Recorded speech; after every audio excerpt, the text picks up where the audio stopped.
স্বাগত। সমসাময়িক বিষয় নিয়ে আমাদের নিয়মিত আয়োজন আপনার সঙ্গে অনুষ্ঠানের সঙ্গে রয়েছে আমি তপন মাহমুদ লিমন। আমাদের আজকের বিষয় পৃষ্ঠ থেকে পাতাল, এবং এই বিষয়ে কথা বলার জন্য আমরা আমন্ত্রণ জানিয়েছি যোগাযোগ ও গণপরিবহন বিশেষজ্ঞ ডক্টর এস.এম. সালেউদ্দিন, এবং আমাদের সঙ্গে বাসা থেকে যুক্ত হবেন মোহাম্মদ আবুল কাশেম ভুয়া, প্রকল্প পরিচালক এমআরটি লাইন 1। এবং তার সাথে আমরা যুক্ত হব, কিন্তু যুক্ত হওয়ার আগে একটু আপনাকে একটু আলাপ করতে চাই ডক্টর সালেউদ্দিন। আমরা বলছিলাম আজকের বিষয় হচ্ছে পৃষ্ঠ থেকে পাতাল। আমরা জানি যোগাযোগের ক্ষেত্রে আমরা নানা রকম পরিবর্তনের মধ্যে দিয়ে রয়েছি, নানা রকম উন্নয়নের মধ্যে দিয়ে রয়েছি। মেট্রোর আমাদের এক ধরনের, আমরা যখন উত্তরা থেকে এখন মতিঝিল মেট্রো আসছে, নগরে এক ধরনের গতি আসছে, মেট্রোতে গতি আসছে, কিন্তু এই মেট্রোকে আরও সম্প্রসারণের যে চিন্তাটা, সেই জায়গায় আসলে প্রত্যাশিত গতিটা আমরা পাচ্ছি কিনা? আপনাকে ধন্যবাদ। একটা সুন্দর একটা থিম নিয়ে আপনারা আজকে কথা বলছেন, যেটা নিয়ে এখন বেশ ভালো আলোচনায় আছে দেশব্যাপী। আমাদের মেট্রোর একটা সমাধান, একটা কৌতুক মানুষের ভিতরে আছে। মেট্রো তো অ্যাকচুয়ালি আমাদের জন্য এটা আমরা খুব একটা নতুন ট্রান্সপোর্ট হিসাবে আমরা দেখছি, কিন্তু মেট্রো কিন্তু বয়স 200 বছরের উপরে উঠে গেছে পৃথিবীর বিভিন্ন দেশে, এবং this is one of the finest এবং fastest safe mode of transport. কিন্তু এখানে একটা জিনিস লক্ষ্য করতে হবে, আমরা এমন সময় ঢাকাকে মেট্রোর জন্য ব্যবস্থা নিচ্ছি, এমন সময় এসে যখন ঢাকা আপনার একেবারে অল আদার ফ্যাক্টরসে আপনার তার হায়েস্ট চূড়ায় পৌঁছে গেছে। কীরকম? আপনার সাধারণত এই ধরনের ট্রান্সপোর্টগুলা করে টিউডি ভিত্তিক, অর্থাৎ ট্রানজিট ওরিয়েন্টেড ডেভেলপমেন্ট। জি, আপনি আগে চিন্তা করতে হবে, ডেভেলপমেন্ট হয় বাড়িঘর তৈরি করে, ল্যান্ড ইউজ প্ল্যানিংয়ের সময় আপনাকে চিন্তা করতে হবে যে আমি যে বাড়িঘরগুলো তৈরি করব, এর জন্য রাস্তার দরকার হবে। কতটুকু রাস্তার দরকার সেটা নির্ভর করে এই বাড়িঘরগুলোর অ্যাক্টিভিটিস এবং তার লোকবলের উপর, যে কারা কারা এখানে থাকবে, কত মানুষ থাকবে, এবং তার উপর নির্ভর করে কিন্তু আপনার বিশ্বের সব উন্নত দেশগুলোতেই আপনার এই তাদের নগরটাকে তৈরি করে। কিন্তু আনফর্চুনেটলি স্বাধীনতা আগের কথা বাদই দিলাম, তখন পাকিস্তান আমাদের নিয়ে চিন্তা করেনি, কিন্তু স্বাধীনতার পরে ল্যান্ড ইউজ প্ল্যানিংয়ের সাথে ট্রান্সপোর্ট প্ল্যানিংয়ের কোনো ধরনের ছিল না, মানে কি বলে এটাকে সমন্বয় ছিল না, এবং করাও হয়নি। আমরা শুধু কি করছি, ডিউটি করেছি, অর্থাৎ ডেভেলপমেন্ট ওরিয়েন্টেড ট্রানজিট। আগে বাড়িঘর বানিয়েছি, তারপর ভাবছি হ্যাঁ এখানে তো আমার রাস্তা লাগবে, এখানে তো আমার কি বলে এটাকে ইন অ্যান্ড আউট করার জন্য আমার পার্কিং লাগবে, এবং প্রত্যেকটা বাড়িঘরের ভিতরে পার্কিং। এই চিত্র কিন্তু ঢাকার আশপাশ কিংবা আমাদের মফস্বল গুলোতে যেখানে এখন নগরায়ণ হচ্ছে, বাড়িঘর উঠছে, একই অবস্থা, কিন্তু সেখানেও কোনো ধরনের পরিকল্পনা। আপনি গিয়ে দেখবেন যে একটার সাথে একটা বাড়ি, কোনো ধরনের সরু রাস্তা, এই ঢাকার আশপাশ গেলে কিন্তু একই দৃশ্যই হয়। এটা এই যে কারণটা আমি বললাম যে চিন্তা করা হয়নি। আমরা কি করেছি, শুধু মানুষের বসবাসের জন্য জায়গা।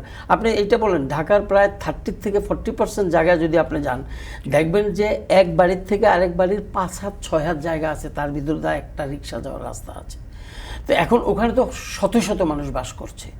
আপনার প্ল্যানিংয়ের 3টা সিচুয়েশনকে ফেস করতে হয়। আমি যদিও আপনার প্ল্যানিংয়ের ছাত্র না, কিন্তু আমরা বিভিন্ন সময় প্ল্যানিংয়ের সাথে সম্পৃক্ত ছিলাম সরকারে থাকাকালীন, বা এখনও যেখানে কাজ করছি দেশে বাইরে।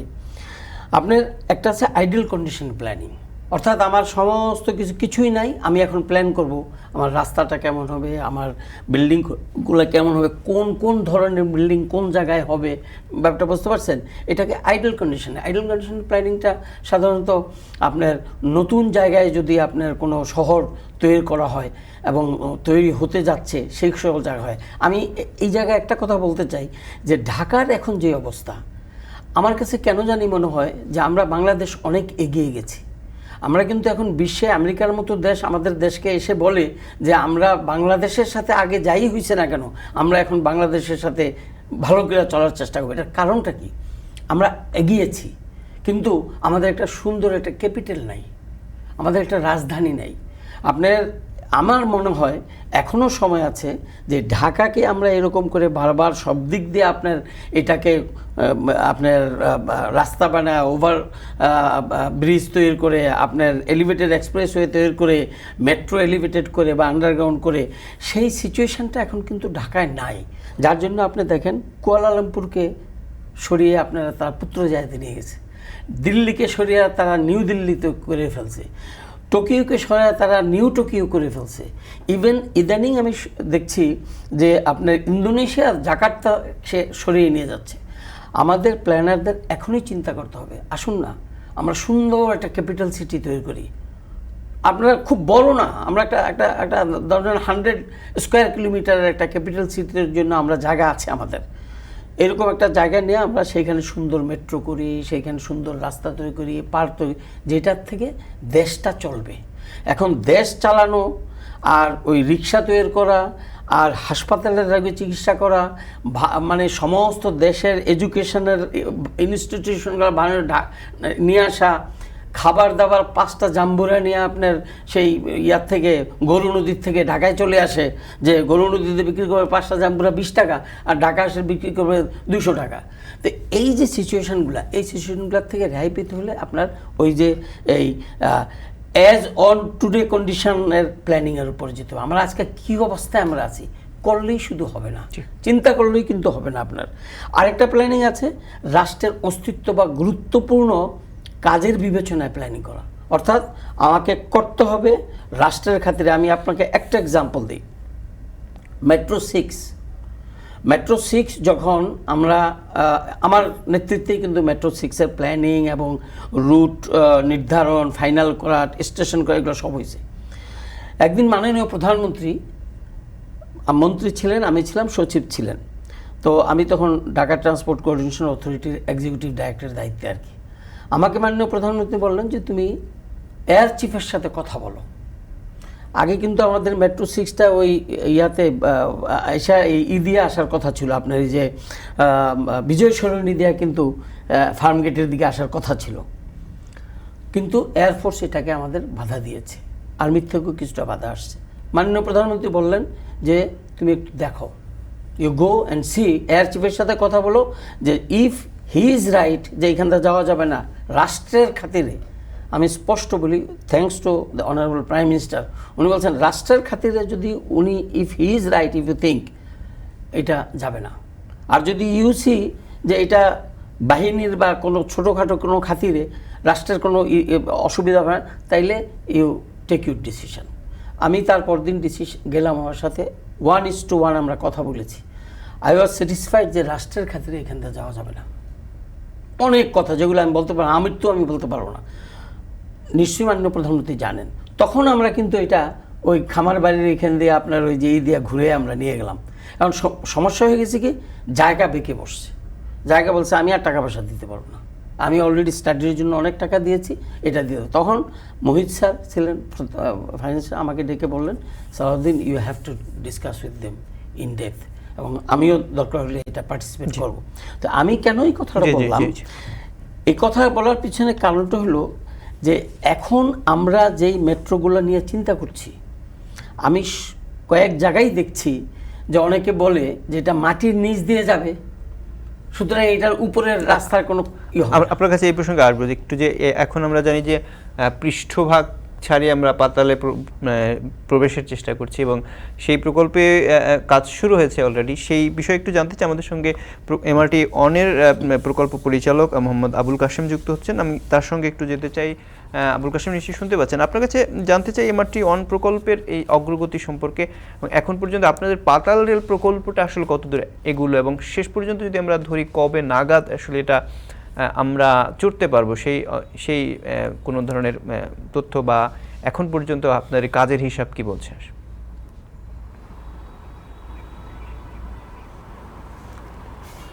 2026 সালের ডিসেম্বর মাসের মধ্যে নির্মাণের জন্য নির্ধারিত বিমানবন্দর থেকে কমলাপুর পর্যন্ত 19.872 কিলোমিটার পাতাল মেট্রো রেল লাইন ও 12টি পাতাল মেট্রো রেল স্টেশন বিশিষ্ট বিমানবন্দর রোড এবং নতুন বাজার থেকে পিতলগঞ্জ ডিপো পর্যন্ত 11.369 কিলোমিটার উড়াল মেট্রো রেল লাইন এবং 7টি উড়াল ও 2টি পাতাল মেট্রো রেল স্টেশন বিশিষ্ট পূর্বাচল রুট সমন্বয়ে মোট 31.241 কিলোমিটার দীর্ঘ বাংলাদেশের প্রথম পাতাল মেট্রো রেল এমআরটি লাইন 1-এর নির্মাণ কাজ মাননীয় প্রধানমন্ত্রী গত 2রা ফেব্রুয়ারি 2023 তারিখে সুধী সমাবেশে শুভ উদ্বোধন করেছে।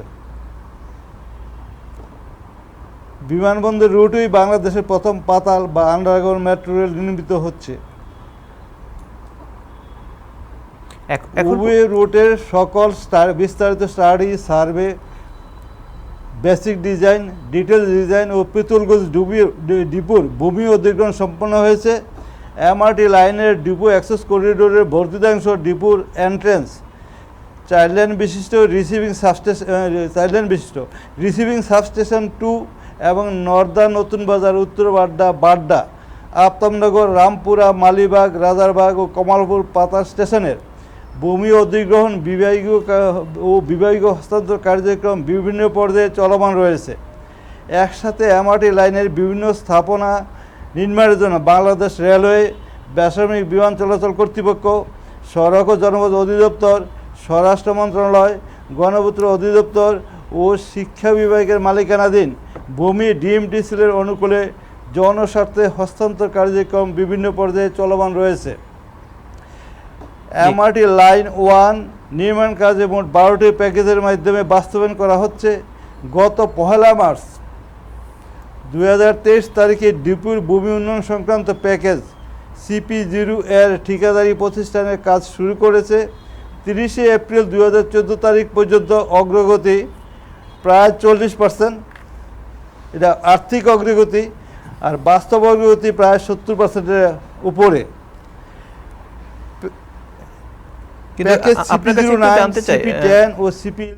আবুল কাশেম, আপনার কাছে একটু জানতে চাই যে আমরা কাজ একদম যখন মাটি মানে প্রবেশ করা শুরু থেকে পাতাল এই সংযোগটা করতে আসলে কি পরিমাণ সময় লাগতে পারে? আমরা যদি পাতাল রেলের কথা চিন্তা করি সেক্ষেত্রে এই সময়টা কি পরিমাণ, আপনাদের ধারণা কি বলছে আসলে? এখন পর্যন্ত অন্যান্য যে কাজই হয়েছে হোক না কেন, আমরা একদম যদি পাতাল রেলের এই অংশটা যখন একদম মাটি খুঁড়ে ভিতরে গিয়ে কাজটা শুরু করছে এবং শেষ পর্যন্ত পৌঁছাতে, এটার আনুমানিক কি পরিমাণ সময় লাগতে পারে আসলে? CP05 প্যাকেজ CP05 এটা ট্রানজিশন পয়েন্ট ফ্রম জোয়ার সাহারা টু নতুন বাজার। এই অংশে প্যাকেজ CP05-এর টেকনিক্যাল মূল্যায়নের কনকারেন্স হইতে পাওয়া গিয়েছে এবং ফাইন্যান্সিয়াল মূল্যায়নের উপর ফাইন্যান্সিয়াল মূল্যায়ন চলমান আছে। আগামী 23 মে ফাইন্যান্সিয়াল মূল্যায়নের কাজ সম্পন্ন হবে। এই প্যাকেজের কাজ আমরা আশা করি যে ডায়াফ্রাম ওয়াল প্লাস বেস স্ল্যাব, এই কাজ আমরা নর্দা স্টেশনের কাজটি আগামী নভেম্বর মাস থেকে শুরু করতে পারবো। জি, যদি ওয়ার্ক অর্ডার দিলেই মানে কাজ শুরু হয়েছে। তারপরে যে পাতাল রেলের যেটা বললেন, যে টানেলের কাজটি করতে আমাদের ওয়ার্ক অর্ডারের পর মানে নোটিফিকেশন অর্ডার দেওয়ার পর এই যে আমাদের এই যে এটা টানেল ডিজাইন করতে 3 মাস সময় লাগবে, ম্যানুফ্যাকচারিং করতে 8 মাস সময় লাগবে, সেটিং করতে 3 মাস, প্লাস প্রায় 14 মাসের মতো এই কাজে ব্যয় হবে। তারপরে মাটি মানে অ্যাকচুয়াল খোঁড়াখুড়ি আরম্ভ হবে। ইন দি মিন টাইম আমার যে CP06 সেইটারও আমাদের টেকনিক্যাল মূল্যায়ন চলমান আছে। আর এই মানে এটা CP06 হচ্ছে আমাদের যে নর্দা স্টেশন থেকে এয়ারপোর্ট স্টেশন পর্যন্ত এই টেকনিক্যাল মূল্যায়ন আমরা আশা করি এই মাসের মধ্যে সম্পন্ন করব, যাই করার জন্য কনকারেন্সের জন্য প্রেরণ করতে পারবো। আর তারপর CP04 এই প্যাকেজটা আমাদের রামপুরা থেকে নতুন বাজার থেকে রামপুরা এই অংশের দরপত্র আহ্বান করা হয়েছে গত 24 এপ্রিল। এটা ওপেন করা হবে আগামী 11 আগস্ট। জি, জি, ঠিক আছে। আপনাকে অনেক ধন্যবাদ আমাদের সঙ্গে যুক্ত হয়ে বিষয়গুলো বলার জন্য, যে আমরা আসলে এবং সেটার আপনি যেটা বলছেন যে হিসাবটা দিলেন 3 মাস 8 মাস 3 মাসে 14 মাসের একটা হিসাব, তারপরে আসলে মূলত গিয়ে কাজ শুরু হবে এবং আসলে অনেক দিন সময় লাগবে। তবু আমরা আশা করছি আসলে একদিন আমরা পাতাল রেলের যে সুযোগ সেটা আমরা নিশ্চয়ই পাবো। আমরা একটু আপনার কাছে আসতে চাই যে একটা লম্বা সময়ের হিসাবটা দিলেন এবং উনি ব্যাখ্যা দেওয়ার চেষ্টা করছেন যে এটা ধীরে ধীরে একটা প্রকল্পের মধ্যে দিয়ে, মানে এটা তো আসলে অনেক মানে যে ধারণা করার যে সময় ঠিক করা হয়েছে সেটা নিশ্চয়ই সেই সময়ের মধ্যে কোনোভাবেই সম্ভব নয়। না, এটা তো সম্ভব নাই। এটা বাজে ওনার হিসাবে যদি ধরেন আপনার শুধু 14 মাস লাগছে, আপনার 14 মাস লাগবে, এটার বেসিক ডিজাইন ফিজাইন এগুলা লাগবে 14 মাস। সেটাকে ধরেন আমাদের সিস্টেমে, আমাদের প্রেক্ষাপটে এটা আরো বাড়ার সম্ভাবনা বেশি আর কি, 2 বছরের সেটা আমরা চাই, কিন্তু বেশি লাগবে। তারপরে আপনার বাস্তব কাজ শুরু হবে। আমার সাথে আমার একটা ছাত্র ছিল, মাস্টার্স করছিল সে আপনার এই পাতাল রেলের উপরে, ইরানি ছাত্র, এই বুয়েটে পড়াশোনা করছে। তো বুয়েট কর্তৃপক্ষ আমাকে তার কনসালটেন্ট হিসেবে নিয়োগ দিয়েছিলেন। তো আমি সেটা করতে যা দেখেছি যে ইরানে, মানে ইরানের তো প্রযুক্তিগত প্লাস ম্যান পাওয়ার, অ্যাকাডেমিশিয়ানস এদের অনেক ভালো সংখ্যায় আছে এবং ফাইন্যান্সিয়াল অবস্থাও ভালো। তারপরেও দেখা গেছে যে একটা পাতাল রেল করতে যে তারা একেবারে মিনিমাম, মানে কিলোমিটার যদি আমরা তারা এই পাতাল রেলটা করে, মানে কিলোমিটার বলতে আমি শুধু রেল লাইন বসানো না, আপনার বোরিং করা, তারপর সেটা রেল লাইন বসানো, এগুলাকে মাটিগুলাকে ধরে রাখা, সোজা কথা একেবারে ফাইনাল রেডি করার জন্য প্রতি কিলোমিটারের জন্য তারা যদি প্রযুক্তি ব্যবহার করে, সেখানেও তারা দেখা যাচ্ছে যে একেবারে দ্রুত যে সেই কাজটা তারা তাদের প্ল্যান অনুযায়ী যে আমরা 6 মাসে কাজটা করে ফেলবো, তা কখনো হয় না। এটা বাস্তবতা, অনেকগুলো কারণ আছে, অনেক কারণ। আমাদের যে বাস্তবতা, আমাদের বাস্তবতাটা খুব অত্যন্ত খুব রূঢ়। প্রথম বাস্তবতা হলো যে this city is unplanned city. এই সিটির ভিতরে আপনি কোনো রাস্তার বাহিরে যদি আপনি যান, সেটা মানে বিল্ডিংয়ের নিচ দিয়ে যাওয়ার মতো অবস্থা আমাদের নেই। আমরা এত নিচে যে এত টাকা আমরা খরচ করতে পারবো না। এমনি মানুষের মুখে আমরা শুনতে হয় যে অমুক দেশে রাস্তা করতে এত টাকা লাগে, আমার দেশে এর চেয়ে এত গুণ বেশি লাগে। এর যৌক্তিক কারণ আছে। এইটা হলো একটা। আর নানা অপরিকল্পনা, এগুলি আসলে কি এর মূল কারণ কিনা? আপনি যেটা বলছেন আমাদের খরচ যে বেড়ে যাচ্ছে, মানে আপনি যে কাজটা সহজে ভবনের নিচ দিয়ে করতে পারতেন সেটা করতে পারছেন না, এরকম নানা কারণেই তো খরচগুলো বাড়ছে। এই বিষয়ে শুনতে চাই, একটা ছোট্ট বিরতি নিয়ে এসে বিরতি পরে এই বিষয়গুলো শুনবো আপনার কাছে। একটা ছোট্ট বিরতি নিয়েছি, দর্শক আমাদের সঙ্গেই থাকুন।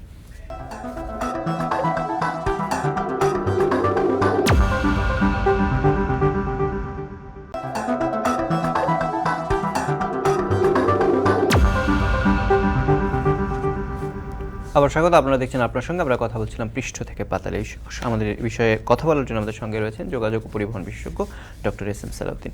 আমরা বিরতির আগে যে প্রসঙ্গটা তুলছিলাম, আপনি তুলেছিলেন যে বলেছিলেন যে অপরিকল্পিত নগর, এবং এই অপরিকল্পনার ফলে আমাদের খরচ অনেক সময় বেড়ে যায় কিনা, আসলে সেই বিষয়টা একটু আরেকটু এক্সপ্লেইন করতে। অবশ্যই অপরিকল্পিত, এবং সেক্ষেত্রে আমি একটু যুক্ত করি যে আমাদের যে পাতালের কথা আমরা বলছিলাম, পৃষ্ঠ থেকে আমরা পাতালের দিকে যাচ্ছি, সেই ক্ষেত্রেও খরচের বাড়তি মানে ভাবনায় রাখতে হবে কিনা আসলে?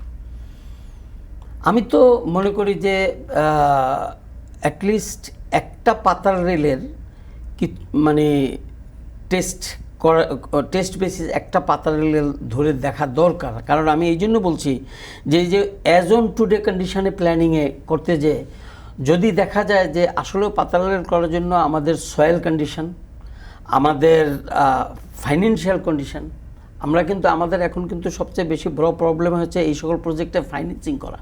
এবং ফাইন্যান্সিয়াল কন্ডিশন চিন্তা করতে গেলে এমন না যে আমি সব আমার জায়গা পেয়ে গেলাম, আমার প্ল্যানার পেয়ে গেলাম, আমি আপনার খোলার জন্য সব হয়ে গেলো, কিন্তু আই হ্যাভ নো মানি।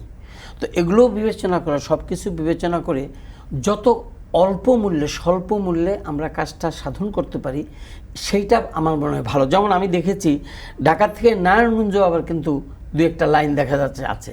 আপনার এদিকে আছে সেই পর্যন্ত কি বলে এটাকে পূর্বাচল পর্যন্ত। আমার মনে হয় যে যেখানে মেইন মানে অ্যাবাভ দ্য সারফেস রোডের কে যদি আমরা খুব বেশি আমরা নাড়াচাড়া না করতে হয় এবং বেশি যদি মানে তার অসুবিধা সৃষ্টি না হয়, সেই সকল জায়গায় আমার মনে হয় আমরা চেষ্টা করে দেখতে পারি যে পাতাল রেল করতে গেলে আমাদের কীরকম খরচ পড়বে, কী কী অসুবিধার সম্মুখীন হতে পারি। কারণ আমরা এখন মেজর সিটির ভিতরে যদি আসি, আমাদের জায়গা নেই। আমার যতই আমরা বলি না কেন এটা মাটির নিচ দিয়ে যাবে, বোরিং করে নিয়ে যাবে, উপরে হবে না, এটা ঠিক না। আমি দেখেছি, আমার নিজের চোখে আমি দেখেছি, আমার হোস্টেলের পাশ দিয়েই আপনার পাতাল রেল গিয়েছে, এটা মস্কোতে। আমি যে হোস্টেলে ছিলাম, হোস্টেলের পাশ দিয়ে গিয়েছে, ওইখানে বড় একটা বিজি রোড ছিল, সেই রোডটাকে কিন্তু ওরা ক্লোজ করে দিয়েছে, উপর দিয়া এই দিয়া মানে ব্যারিকেড দিয়ে ক্লোজ করে দিয়েছে। এবং ওদের অনেক প্রশস্ত জায়গা, আর ওদের টেকনোলজি তো অনেক হাই, তারপরেও কিন্তু তাদের এটা সময় লাগছে। আমার মনে আছে প্রায় 1.5 কিলোমিটার একটা কানেক্টিং মেট্রো দিয়েছে ওরা পাতাল দিয়া, ওদের প্রায় 2-3 বছর সময় লাগছে। তো আমার হলো যে আপনার খরচ কিন্তু হবে, প্লাস আমরা কি আমাদের বাস্তবতার নিরিখে আমরা কি অ্যাকচুয়ালি এই কাজগুলো করার জন্য আমাদের সেই সিচুয়েশানটা প্রিভেল করতেছে কিনা আমার দেশে। এই সিচুয়েশানটা যদি প্রিভেল না করে, দেখা যাবে যে খোলাখুলি শুরু হয়ে যাবে। আপনার পরবর্তীতে দেখা যাবে যে যা আছে এমনি আমরা আপনার ধরেন ওভারফিডেড হয়ে গেছি। আপনার ধরেন আজকে আপনার কয়েকদিন আগেও শুনলাম মাননীয় মন্ত্রী মহোদয় গত পরশু বললেন যে আপনার ব্যাটারি চালিত রিক্সা আর চলবে না। এই ব্যাটারি চালিত রিক্সা আমি যখন ডিটিসিতে ছিলাম, ওরা প্রথম যখন চালু করতে যায় আজ থেকে 7-8 বছর আগে, তখন আমরা কিন্তু না করে দিয়েছিলাম, কারণ এর অনেকগুলো ফ্যাক্টর আছে, যেই ফ্যাক্টরের কারণে আমরা আজকে একেবারে ওভারলোডেড হয়ে গেছি। এখন এই যে মাননীয় মন্ত্রী বলছেন, এটাকে বাস্তবায়ন করতে হলে আমার মনে হয় দেখবেন যে বেশ কিছু চ্যালেঞ্জিং সিচুয়েশান অবশ্যই আসবে। তারপরেও আমি মনে করি যে বাস্তবায়ন সরকার, ওই যে আমি বলছি যে একটা ব্যাপার আছে, রাষ্ট্রের খাতিরে করতে হলে করতে হবে। তো আমরা যে পরিমাণ খরচ করে একটা পাতাল রেল করব, আপনি বলছেন যে এই ঢাকাকে যদি আবার কোনো সময় শিফট করতে হয়, সেই বিবেচনাগুলো কি আসলে নেওয়া হচ্ছে কিনা? তাহলে এই ধরনের মেট্রো রেল বা পাতাল রেল এই সময় এই শহরে এই জায়গায় আসলে কতটা প্রাসঙ্গিক কিংবা প্রাসঙ্গিক না? আমি তো মনে করি যে এখন যেই সিচুয়েশান, এই সিচুয়েশানে আমার মনে হয় আর একটু চিন্তাভাবনা করে আপনার এই মেট্রোর কানেক্টিভিটিটা আগানো উচিত। তার কারণ যদি শহরটা একেবারে চলাচল অনুপযোগী হয়ে পড়ে কাজ করতে যেয়ে, তো সেই ক্ষেত্রে আমার মনে হয় যে আরও একটু ভালো করে চিন্তা করতে হবে যে আমরা পাতাল রেল করব। একটা জিনিস যাতে আমাকে ভুল না বোঝে আমার সম্মানিত দর্শকরা, যে আমি মেট্রোর বিরুদ্ধে না, কিন্তু আমি মেট্রো চাই, কিন্তু সেই পরিবেশটা, সেই উপযুক্ততাটা আমার ঢাকা শহরে এখন আছে কিনা এটা ভালো করে দেখতে হবে। এখন যদি আপনি কি শুধু পাতালের কথা বলছেন নাকি অন্যান্য যে উড়াল বা পাতাল উড়াল দুটার ক্ষেত্রে এখন আমি যখন মেট্রো এসটিপিতে মেট্রো 4, 5, 6 ছিল, এই মেট্রো 4, 5, 6-এ কিন্তু আমরা জায়গাকে নিয়ে আমরা যখন ফিজিবিলিটি স্টাডি শুরু করলাম, তখন জায়গা বললো কি যে metro 6 will be more feasible আমাদের জন্য। তা আমার মনে হয় যে এই যে ফিজিবিলিটি করে ওরা মোর ফিজিবল বলছে, আপনি দেখেন এইটা করতে কিন্তু কম আমাদের ব্যাগ প্রবাহিত হয়েছে, তারপরেও আমাদের প্রায় 7-8 বছর লেগে গেছে। এমন না যে কেউ বসেছিল, ফাইন্যান্সিংয়েরও কোনো প্রবলেম ছিল, তারপরেও লাগছে। তার কারণে এর জন্য লাগছে যে আমার তা আরেকটা রাস্তায় যে নাকি এই রাস্তার গাড়িগুলোকে ফিট করতে পারবে। ঢাকা শহরের অবস্থা চিন্তা করেন, আজকে ধরেন আপনি যদি এই মেট্রো 5-এর কাজ শুরু করেন, যেটা নাকি আপনার বালিয়ারপুর, বিলামানিয়া, আমিনবাজার, গাবতলী দিয়া টেকনিক্যাল হয়ে তারপরে একেবারে আপনার সেই ভাটারা পর্যন্ত যাবে, নতুন বাজার পর্যন্ত যাবে, আপনি নিজেই চিন্তা করে দেখেন যে এর উপর দিয়া থাউজেন্ডস অ্যান্ড গাড়ি রেগুলার উপর দিয়ে জার্নি করছে। কারণ আপনি যদি মনে করেন যে আপনি পারবেন সব নিচে দিয়ে নিয়ে তারপরে উপরে একেবারে ডিস্টার্ব করবেন না, আলহামদুলিল্লাহ, but that will be costly. আরেকটা ব্যাপার আছে, সেটা হলো যেহেতু খুব আনপ্ল্যান্ড ওয়েতে আপনার এই নেটওয়ার্কগুলো করা হয়েছে, ইলেকট্রিক কানেক্টিভিটি, ওয়াসার কানেক্টিভিটি, গ্যাসের কানেক্টিভিটি, এই কানেক্টিভিটিগুলো যদি আপনি দেখেন, সামান্য একটা রাস্তা খুঁজতে গেলে আপনি দেখবেন যে সবগুলো এসে হাজির হচ্ছে। এবং এগুলোকে কিন্তু আপনার প্রথম মানুষের তো বন্ধ করে সব কাজ শুরু করা যাবে না। মানুষের যে আজকে এই মেট্রো 6 করার সময় কিন্তু প্রায় অ্যানাউন্স হইতো ওই এলাকাতে যে আগামীকাল এতটার থেকে এতটা পর্যন্ত কারেন্ট বন্ধ থাকবে, এতটা থেকে এতটা পর্যন্ত পানি বন্ধ থাকবে। তো এটা যদি আপনার এই এতগুলা লাইনের ভিতরে যে একটা লাইন নেই, যেই লাইনটা দিয়ে মিনিমাম খরচ ও মিনিমাম ভোগান্তি মানুষের হবে এইটা। আরেকটা হলো যে আমি যেটা বারবার বলছি, নতুন করে এটা আমার ইয়াতে আসে, সেটা হলো যে ঢাকাকে আইদার ডিসেন্ট্রালাইজ করেন, অ্যাক্টিভিটিস ডিসেন্ট্রালাইজ করেন, or shift Dhaka city, otherwise হবে না। আপনার ডিসেন্ট্রালাইজেশন কি, আপনার এই যে পুরানো ঢাকাতে যত আপনার এই যে এগুলো আছে হোলসেল, এটাকে নদীর ওপার নিয়ে যান, নদীর ওপার নিয়ে এই জায়গাটাকে খালি করে দেন। খালি করে দিলে এই সকল কাজ করতে অনেক সুবিধা হবে। আমি মনে করি যে যারা প্ল্যান করছে তাদের সাধুবাদ জানাই, কিন্তু মানে আরও ডিপলি চিন্তা করে এগুলাতে আগাতে হবে। এবং আরেকটা বিষয় যে ঢাকার ক্ষেত্রে আমরা যদি দেখি, মেট্রোর ক্ষেত্রে বা আমাদের বেশিরভাগ সড়ক তো উত্তর দক্ষিণমুখী, সেক্ষেত্রে মেট্রোর ক্ষেত্রে আরেকটি যে মনে হয় সেটা MRT-2 এর অধীনে যে আমাদের মোহাম্মদপুর, নীলক্ষেত এই অংশটাকে বা এই চিটাগং রোড এই অংশ যুক্ত করা, এই জায়গাটা যদি আমরা কোনোভাবে যুক্ত করতে না পারি, মানে আমাদের যোগাযোগগুলো বেশি উত্তর দক্ষিণমুখী হয়েছে, পূর্ব পশ্চিমে অনেক ক্ষেত্রেই সড়কের ক্ষেত্রে বা মেট্রোর ক্ষেত্রে এই বিষয়টা উপেক্ষিত হওয়ার ফলে এক ধরনের এবং একটা তো সুবিধাও পেয়ে যায়, মানে একটা অংশের মানুষ হয়তো সুবিধা নিচ্ছে, আর একটা অংশের মানুষ সেই সুবিধা পাচ্ছে না। এটা একটা সময় একটা নাগরিক বৈষম্য তৈরি করতে পারে কিনা আসলে? হ্যাঁ, আপনি ঠিক, আপনি একটা সুন্দর কথা নিয়ে আসছেন পয়েন্ট, সেটা হলো মেট্রো 2। জি, এই মেট্রো 2টার জায়গায় কিন্তু আমি আর আনিসুল হক সাহেব যখন মেয়র ছিলেন, আমরা ওইখানে আপনার ইয়ার থেকে গাবতলী আমিনবাজার থেকে একেবারে এই ফ্লাইওভার, হানিফ ফ্লাইওভার পর্যন্ত আমরা কিন্তু একটা এলিভেটেড এক্সপ্রেসওয়ে আনছিলাম। যেই এলিভেটেড এক্সপ্রেসওয়েটার 4টা লেন থাকবে আপ অ্যান্ড ডাউন, যারা ঢাকাতে নামবেই না, কোনো দরকার নাই, তারা চলে যাবে উত্তরবঙ্গে। আর মাঝ দিয়ে ছিল BRT, বাস র্যাপিড ট্রানজিট। আর ইয়াতে কি বলে এটাকে 14টা র্যাম্প ছিল, যে যারা কুমিল্লার থেকে আসবে, নোয়াখালীর থেকে আসবে, চিটাগাং থেকে আসবে, তারা তাদের প্রয়োজন অনুযায়ী সেই সকল র্যাম্পটা নেমে যাবে। এবং মাননীয় প্রধানমন্ত্রী এটাকে অনুমোদন দিয়েছেন। অনুমোদন দিয়ে উনি বলেছেন, আমি কিন্তু আজকে টিভিতে আনফর্চুনেটলি যাই বলেন না কেন, আমি কিন্তু কিছু ডাটা দিচ্ছি। এটা আনিসুল হক সাহেব উপস্থাপন করছিলেন, মন্ত্রীরা ছিলেন, সচিবরা ছিলেন, সবাই ছিলেন।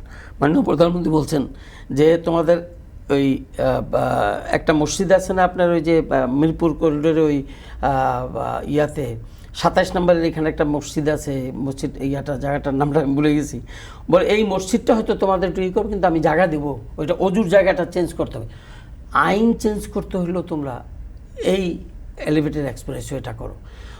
ওইটার জায়গায় মেট্রো 2 যাচ্ছে। Metro 2 will be many Times expensive, কিন্তু প্যাসেঞ্জার কিন্তু ওই যে আপনার ওইটার উপর দিয়ে যে BRT যাবে, ওরা 5.5 লক্ষ প্যাসেঞ্জার টানবে প্রতিদিন। প্যাসেঞ্জার ঠিকই টানবে, লেস কস্টলি, 7,000-8,000 টাকায়, 8,000 কোটি টাকায় আমাদের প্রজেক্টটা হয়ে যায়। এবং এটাতে যেটা সুবিধা যে ওইখানে আমাদের গণভবন আছে, ওখানে আমাদের 32 নম্বরে বঙ্গবন্ধু মিউজিয়াম আছে, এবং ওইখানে আরও বেশ কিছু ভালো ভালো প্রতিষ্ঠান আছে, যেগুলোতে আমার মনে হয় বিশেষ করে সবচেয়ে বেশি উপকারী হবে ইউনিভার্সিটি ছেলেরা, এই নিউ মার্কেট ইউনিভার্সিটির ছেলেমেয়েরা। তাদের কিন্তু ওই এলাকার থেকে আসতে এখন BRTCর গাড়িগুলো তাদেরকে নিয়ে যায়, এবং তাদের ওইখানে দাঁড়া থাকে BRTC গাড়ি, সারাদিন সার্ভিস দেয় না, এগুলোর থেকে কিন্তু ন্যায় পাবে। আমার মনে হয় এই যে অল্টারনেটিভ কিছু অলরেডি অনুমোদিত প্রজেক্ট আছে, সেগুলোর সাথে আলাপ করা উচিত। শুধু মেট্রো, একটা মেট্রোতে যে আমাদের দিচ্ছে, রেজাল্ট দিচ্ছে, সেটার দিকে তাকাই কিন্তু আলাদা মেট্রোগুলো আমরা সব করে ফেলবো। এটা আমাদের জন্য, আমাদের মতো এখন রাইজিং নেশনের জন্য একটু চিন্তা ভাবনা করে করা। আমরা আলোচনা করতে চাই, আর একটা ছোট্ট বিরতির সময় আছে, একটা বিরতি নিয়ে আসছি। দর্শক, একটা ছোট্ট বিরতি নিচ্ছি, আমাদের সঙ্গে থাকুন।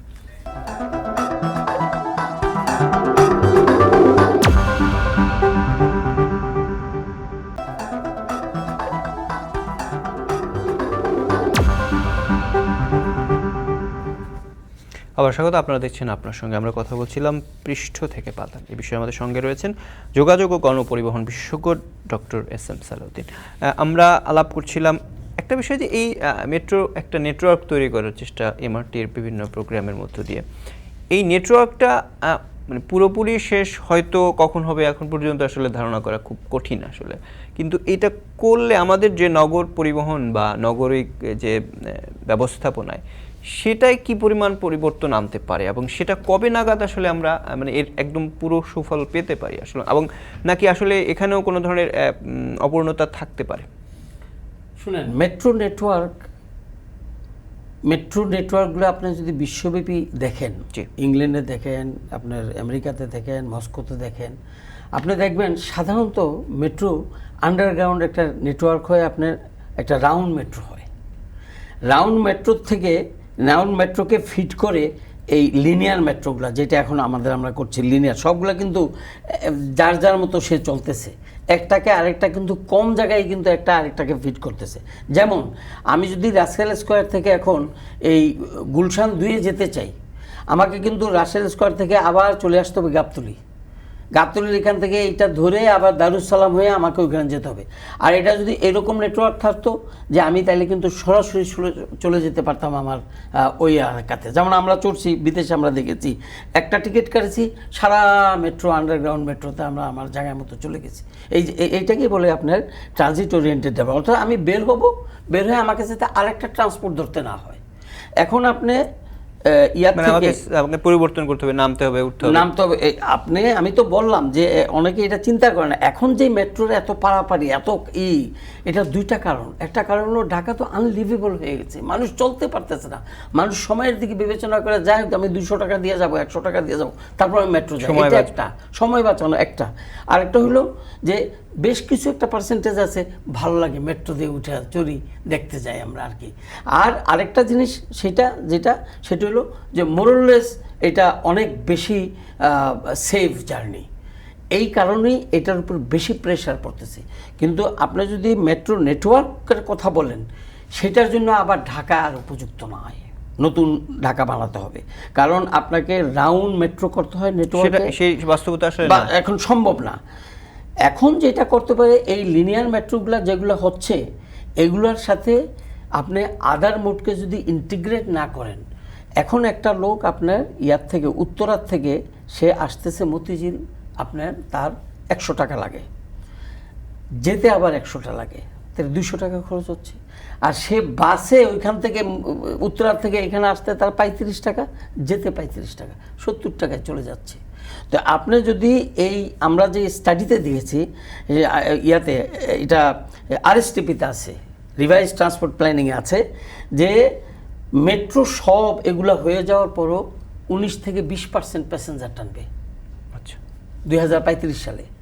আর 2035 সালে তখনও বাস আপনার 50+% লোক টানবে। এইটা একটা। আরেকটা হলো যে আমার দেশের ইকোনমি, আপনার পেমেন্টের যেই সুযোগ, আমার দেশের মানুষের আর্থিক যে অবস্থা, ইকোনমি এবং কালচার, আমার লোক কাদের ভিতরে একটা আপনার জামা সে গায়ে দিবে না, কিনে কিন্তু কোনোদিন গায়ে দেয় না, কাঁধের ভিতরে ঝুলে আপনি একটা পান খাবে আর চলে যাবে। তার জন্য বাসের ট্রান্সপোর্ট স্যান্ডেল হাইকিতে নিয়ে যেতে একটা সময়, এটা আবার কালচার, এটাকে না দেখার কিছু নাই ভাই। ওরা আমাদের চেয়ে অনেক অনেক অনেক অনেক জিনিস দ্বারা ওরা সমৃদ্ধ। আপনার বাড়ির কাছ দিয়ে একজনে গেলে আপনি বলবেন না ভাই কেমন আছেন, কিন্তু ও একটু যদি আপনি ওরা সালাম দেন, ও বলবে ভাই একটু যদি চা খাইয়া যেতেন আমার সাথে। এই যে আমাদের একটা রিচ কালচার, এই কালচারকে কিন্তু আপনার ধরে রাখতে হবে আজীবন। আপনি আফ্রিকা জানেন, আমি আফ্রিকাতে কাজ করেছি, আমি আফ্রিকায় প্রজেক্টে কাজ করেছি, ব্রিটিশরা আমাকে নিয়ে গেছে, ব্রিটিশ ফার্ম। সেখানে আমি দেখেছি যে ওদের কালচারে এত রিচ কালচার তাদের, আমাদের দূর থেকে দেখে মনে হয় যে কেমন ওরা কেমনভাবে চলে এটা সেটা, but that is there culture. কিন্তু তারা কিন্তু তাদের এই সভ্যতার দিক দেওয়া বা তাদের এই সকল ট্রান্সপোর্ট বা এগুলোর দিকে অনেক আগে গেছে, আমাদের থেকে আগিয়ে যাচ্ছে, দিন দিন তারা চলে যাচ্ছে। তা আমার কালচারকে করে আমার মনে হয় যে কিছু 2-1টা মেট্রো চিন্তা করুক এখনও, যেহেতু এটা আপনার নেটওয়ার্ক নাই। দ্বিতীয়ত আপনি রিভারিং ট্রান্সপোর্টটাকে আপনি ইমপ্রুভ করেন। জি, এখনই সরকারের উচিত যে রিভারিং ট্রান্সপোর্টের টাকা ব্যয় করে ঢাকার চতুর্পাশে রিভার আমার। এটা নিয়ে তো একবার প্রকল্প নেওয়া হয়েছিল এবং সেটা আসলে আবার কোনো না কোনো কারণে সেটা যাদের হাতে বাস্তবায়ন হয়নি। দিয়েছিল তারা এই জিনিসটাকে ঠিক মতো হ্যান্ডেল করেনি। আমরা তো জানি জিনিসটা, আপনি রিভারিং ট্রান্সপোর্টটাকে চতুর্দিকে ঘাট কিন্তু বানায় ফেলা। এখানে কিছু প্রশ্ন রয়েছে, আমরা একটা ছোট্ট বিরতি নিয়ে আসি, বিরতির পরে এসে আলোচনা করতে চাই যে আপনি যে রিভারিং প্রজেক্টের কথা বলছেন সেখানে একটা গতি একটা বিষয় থাকে, উচ্চ দ্রুত গতির আসলে আমরা ট্রান্সপোর্ট যুক্ত করতে পারবো কিনা, সেই নাব্যতা আমাদের থাকে কিনা, সেই বিষয়গুলো একটু আলাপ করতে চাই। একটা ছোট্ট বিরতি নিয়ে আসি, বিরতির পরে এসে আমরা আলোচনা করবো। দর্শক, একটা ছোট্ট বিরতি নিচ্ছি, আমাদের সঙ্গে থাকুন।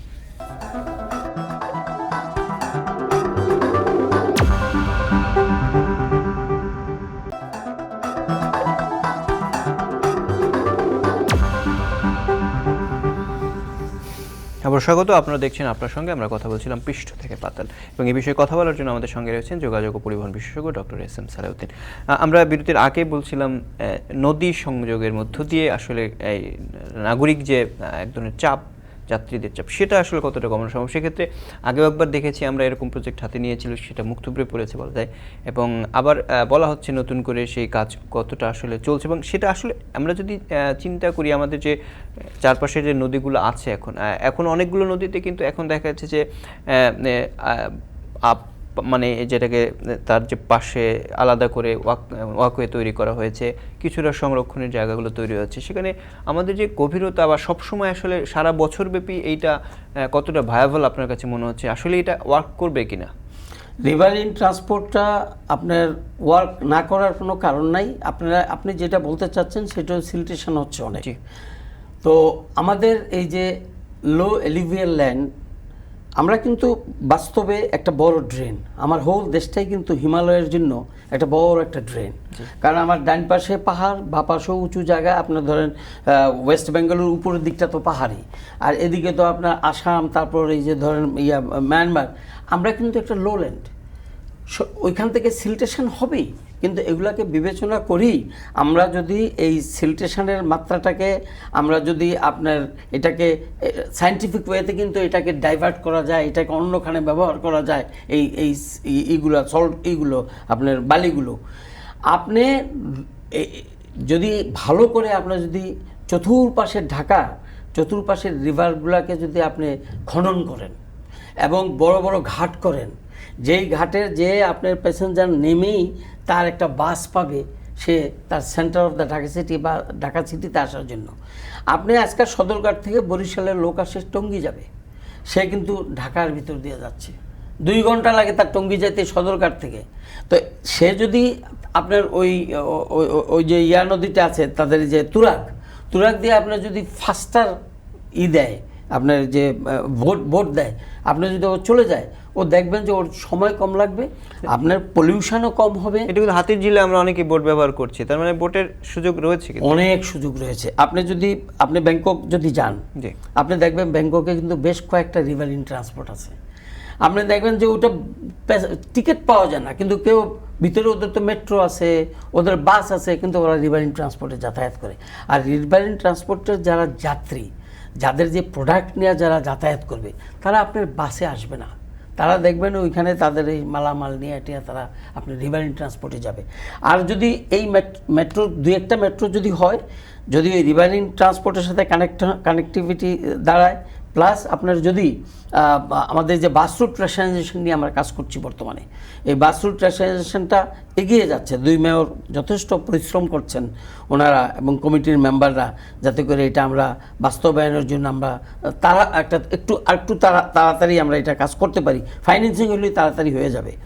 তা আমার মনে হয় যে যদি আমরা এটাকে সাম আপ করি আমাদের ডিসকাশনটা আপনার সাথে, তাইলে বলবো যে আন্ডারগ্রাউন্ড মেট্রো কন বা এলিভেটেডে আমার একটা সাজেশন আছে।